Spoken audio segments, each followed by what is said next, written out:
ስልክ ይባላል። እንግዲህ የአማራ ጥያቄ ለማስመለስ ከአማራ ጠላቶች ጋር መሰለፍ የህዝብ ክህደት ነው።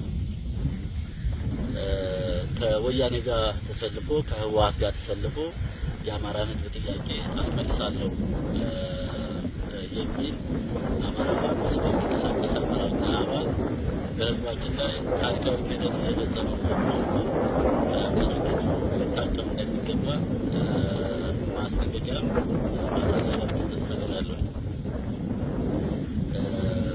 የአማራ ፋኖ ህዝባችንን የአማራን ህዝብና ኢትዮጵያን እንደ ሀገር እንድትቀጥል ከሚፈልግ የኢትዮጵያ ወዳጅ ጋር ሆነን ያቋቋም ነው። አሁን በዚያ ልክ እየታገልን ያለን መሆናችን የሚታወቅ ነው።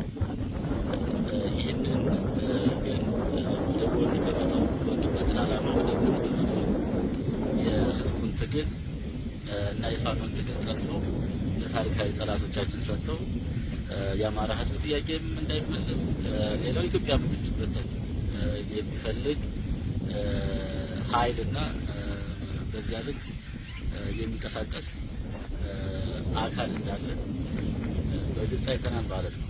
ይሄ ክህደት መሆኑን አውቁ እኛም እንደ ፋኖ ይህንን ከታሪካዊ ጠላቶቻችን ጋር የቆመን አካል በጠላትነት ፈርጀን እኩል የምንታገለው መሆኑን በዚህ አጋጣሚ